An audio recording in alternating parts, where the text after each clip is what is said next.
I spoke on the night of Rosh Hashanah about the three organizing principles of Judaism: freedom, dignity, and inclusivity.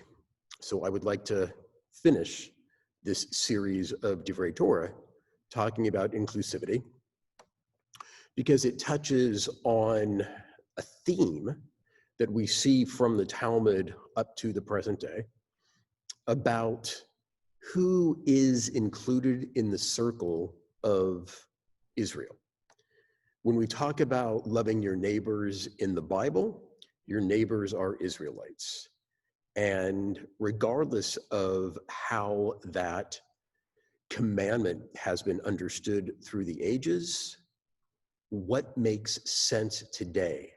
What best makes sense for us to understand and apply that mitzvah today? So already in the Talmud, we have the expansion of our obligations to people who we are living amongst who are not Jews. So the explanation in the Talmud for extending these different kinds of privileges to non-Jews living in our midst is not because we should love our neighbor, but because for the sake of peace, we should be as generous and as righteous toward our neighbors as they see us being toward one another, so that we don't elicit a sense of enmity or even envy from our non-Jewish neighbors by treating other Jews better than we treat the non-Jews living in our midst. There were another set of privileges that were extended in the Middle Ages by a rabbi in Provence in the 13th century named Menachem Meiri. And here it is a little embarrassing to acknowledge that according to the Talmud, some of these things that I have highlighted in red were not punishable when Israelites did them or didn't do them, you can tell from what they are, to Gentiles. So although it was forbidden to murder a non-Jew, if one did murder a non-Jew, one was not criminally liable in a human court. Rescue from harm. According to the Talmud, if you walk by a well in which a non-Jew has fallen, you do not have to help them escape from the well to save themselves. You can walk on by. Reloading a donkey or a camel. You might not think this is a big deal, given the lack of donkeys and camels today. But when you drive by somebody who has a flat tire on the side of the road, this mitzvah obligates you to help them with their flat tire, to reload their donkey, as it were, in the modern idiom, or in the ancient idiom, and to help them get back on their way. And so you don't need to look for a kippah, you don't need to look for a shadel. If we apply this level of responsibility to everyone in our midst, as the Meiri did in the 13th century, then whenever somebody stopped at the side of the road, it's our responsibility to help. Whenever anybody is stopped at the side of the road, it's our responsibility to help them in whatever way we can. This set of expanding the circle of Israel goes so far in the hands of the Meiri as to obligate Jews to violate Shabbat in order to potentially save the life of a non-Jew. So if you think about the importance and the gravity with which the rabbis took the laws of Shabbat, that we were that we were obligated to violate those laws of Shabbat in order to potentially save a non-Jew, gives you an idea of the kind of posture that the Meiri in the 13th century wanted us to adopt towards the Christians, the Catholics in particular, with whom he was living. The idea of providing medical service to Gentiles and midwifery services, apparently this was something that the Gentiles saw the Jews as being particularly talented in and wanted to use our services, and we could not refuse to service the non-Jewish community in the same way that we were serving the Jewish community. And then finally, I see charity to the poor. Already in the Talmud, it says that we should be engaged in tzedakah, in feeding the hungry, in visiting the sick, and in burying the dead for non-Jews for the purposes of peace. So by the 19th century, we see even in the most orthodox of worlds that the circle of concern, the circle of love expanded to the point where everyone in your nation, because now in the 19th century we have the rise of nationalisms, so everyone who you share citizenship with is included in this umbrella mitzvah of loving your neighbor. Now, that doesn't mean that we need to treat Jews and Gentiles exactly the same. There are still these circles of concern that we find within the Talmud, where first you take care of your own family, and then you extend it to your neighborhood, and then you extend it to your state or nation or culture. And here, I would want to say that Israel is this kind of second nation for us. It's one of our two homelands. So somewhere between the purple and the green, we would find Israel. And then finally, we need to expand our circle of concern to the entire world. So that really leads to the question of, okay, so if we're going to be so universal, what's left for the particular? What's left for us alone? So the place, this place, our shul, synagogue rituals and home rituals, that's left for us to be Jewish in space, in the world of geography, place, space. Also camp, summer camp, and the land of Israel. But Israel is really primarily for Jewish Israelis. There are other non-Jewish Israelis, but we're talking about what's left for us Jews. So Israel for the Israelis, and we certainly want to support and we want to visit, and some of us even might decide to live there. But in terms of place, it's mostly the home and the shul. In terms of time, what is Jewish about the cycle of time that we live within? Shabbat and the holidays. Persons. Jews. And so that's part of the reason why the conservative movement has really drawn a line, a bright line against intermarriage, because there's a recognition that if one marries a non-Jew, then so many of the rest of these particularistic Jewish identity markers will likely fall by the wayside. And in terms of identity markers, that's what we have. We have a shared memory. We have a shared memory, we have shared history. We talk about the Exodus from Egypt every Pesach. We talk about Amalek trying to destroy us on Purim. We talk about the celebration of having our own state in 1948.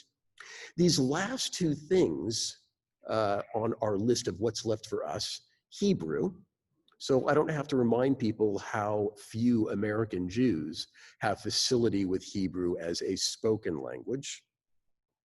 And kashrut. So let's take a look at kashrut. Before we take a look at kashrut, the other kinds of things that are left for Jews, which we would call cultural Judaism, they're not just for Jews, and indeed some elements of cultural Judaism are not for some Jews at all. What was so interesting about the Pew report in 2013 is that 42% of American Jews said that having a good sense of humor is an essential part of what being Jewish means to them. Maybe, but everybody was watching Seinfeld. Mrs. Maisel is not even Jewish. So Jewish humor is not something that is particular to the Jewish community. Same with Jewish food and Jewish music. It used to be, if you read the New York Times, that was a marker of being Jewish. It used to be that Jews bought more than 50% of hardcover books. Right, our 2% of the American population was responsible for purchasing 50% of the hardcover books, no more. It used to be that voting Democratic and being Jewish were almost synonymous, no longer the case. Supporting Israel, certainly no longer the case. And giving tzedakah. We have also, as a excuse me, as a community given less tzedakah, and non-Jews have increased their giving of tzedakah. So what is left for us? Since your marriage partner is the key determinant to home and synagogue rituals, what the rabbis did was to complicate the laws of kashrut to prevent us from eating with non-Jews, because they understood that breaking bread can lead to other forms of fraternization.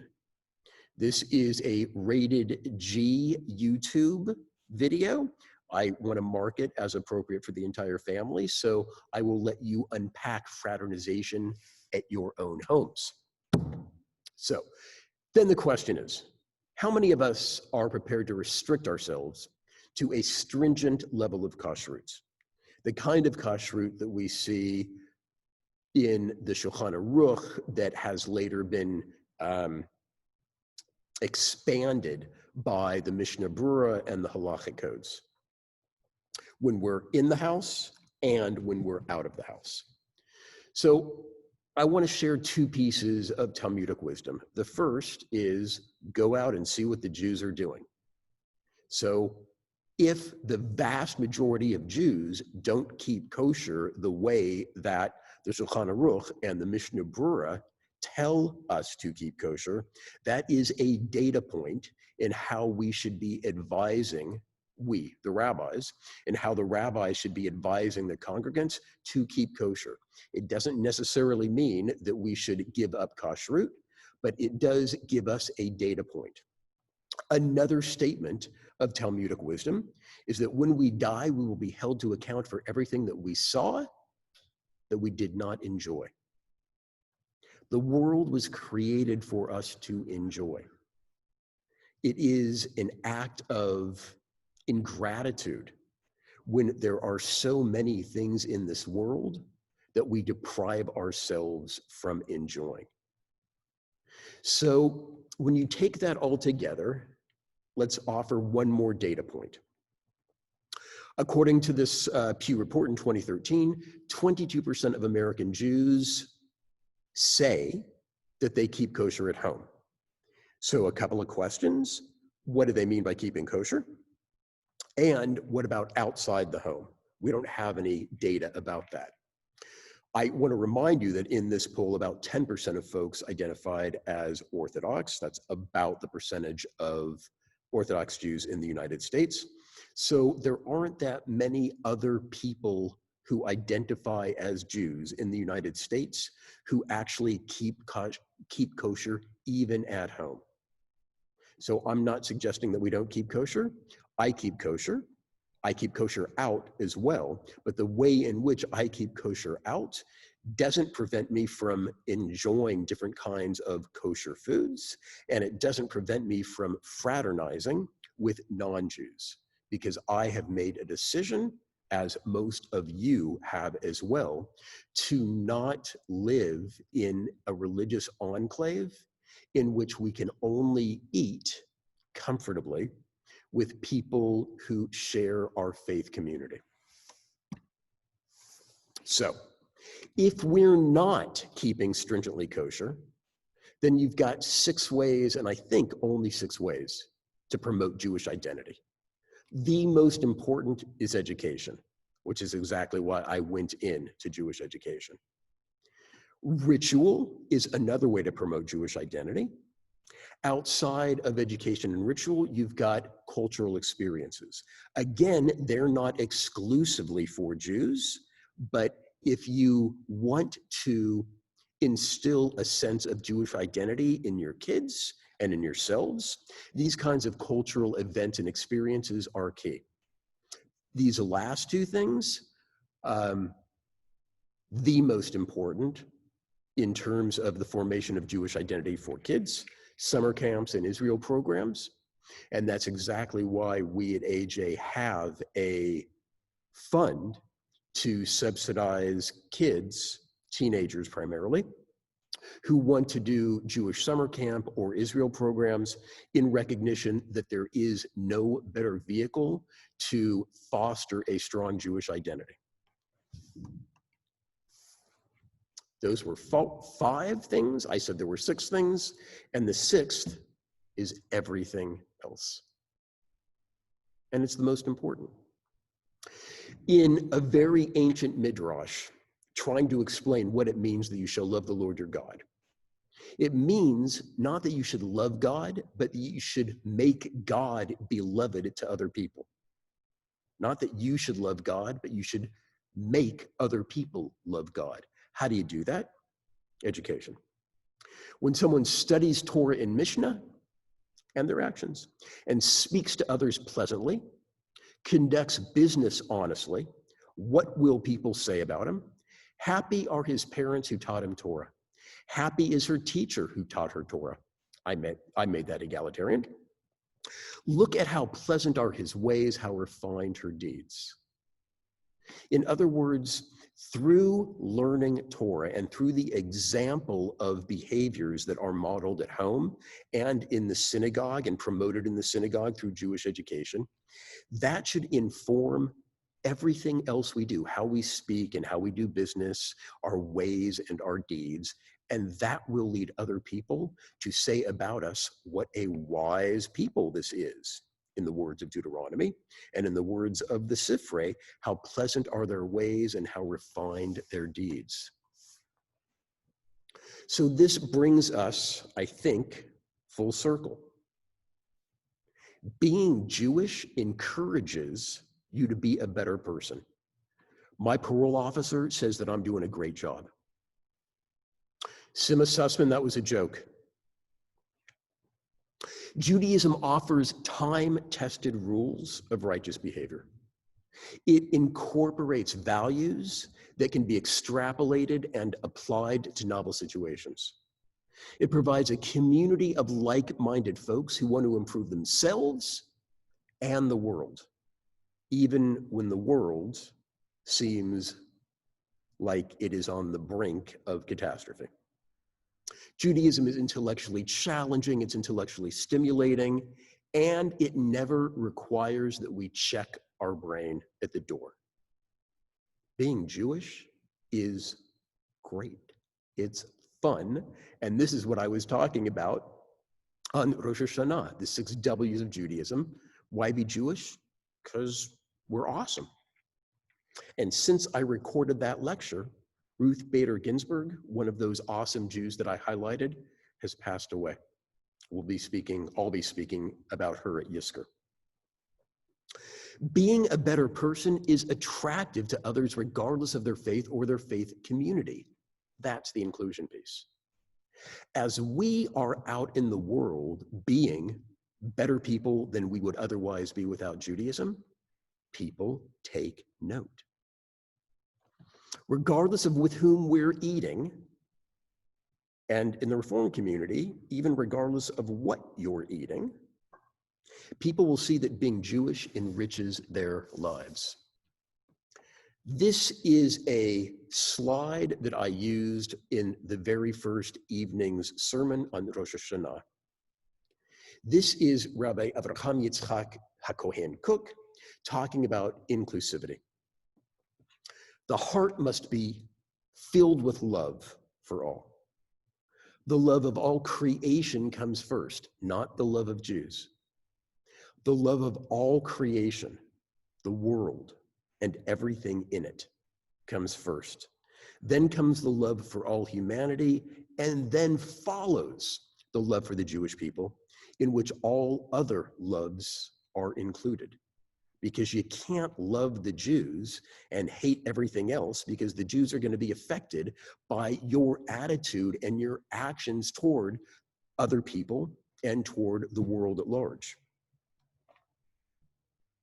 Then follows the love for the Jewish people, in which all other loves are included, since it is the destiny of the Jews to serve toward the perfection of all things.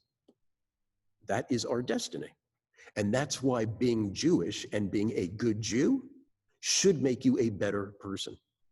All these loves are to be expressed in practical action. It's about this world. It's not about the world to come. It's not about what's in your heart. It's not the thought that counts. It's not that the thought doesn't count, but if it's only the thought and not the deed, unacceptable in the Jewish world. All these loves are to be expressed in practical action by pursuing the welfare of those we are bidden to love and to seek their advancement. Whatever increases in inclusivity enjoys a corresponding increase in holiness. That is our answer to expanding the circle of concern, to expanding the circle of love. I want to acknowledge that we are living through a tough moment, a very tough moment in many ways, and it's not over. And the truth is, we don't quite know exactly when it will be over, and we don't know how many things are included in it that need to be over for us to feel like life has resumed to a sense of normal urgency as opposed to urgent urgency. But we've sown with tears and reaped with joy before. We have gone through more difficult things than this and come out on the other side stronger. Abraham Joshua Heschel turned Od lo avda tikvatenu into a catchy phrase, perhaps, right? We haven't lost hope. Why? Because the greatest heresy in Judaism is despair. I began the Friday night of Rosh Hashanah by saying that COVID has offered us a chance for values clarification.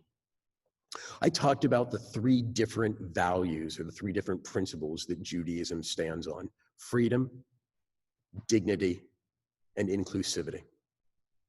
Promoting freedom and dignity to everyone, for everyone, is good for the Jews, which means that being good Jews redounds to the benefit of all. Inclusivity is not a threat to Jews or to Jewish identity. It's a blessing. And the truth, I believe, is that it's more than a blessing.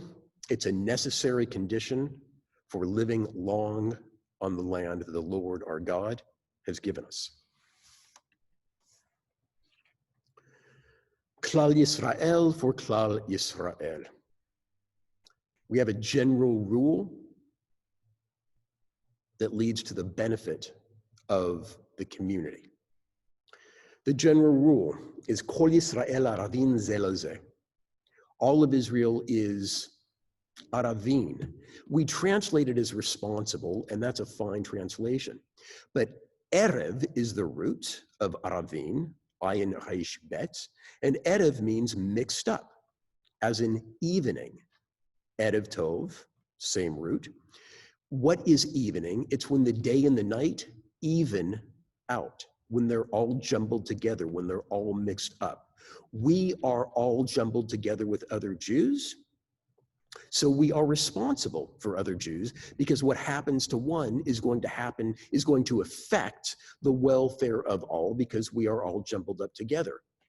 What COVID has shown us in a way that cannot be denied is how jumbled up and mixed up this pandemic has made us know, acknowledge, and in some cases lament, but in other cases just recognize that we are bound up with the entire world's population and with the climate of the world and with the kinds of political machinations that we see going on within culture wars and political distress in this country and in other countries, including the lack of civility that we see between people who know each other, between people who are quote unquote friends on Facebook, and amongst our political leaders.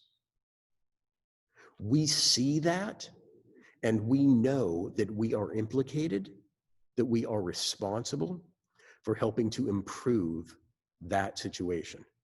How much clearer can it be that we need each other to survive? My hope is that these high holiday sermons have convinced you or reaffirmed for you that Judaism has the resources to help us survive one another, so that we and our children and our children's children will enjoy a harvest bountiful enough for all. Gemar Chatima Tova.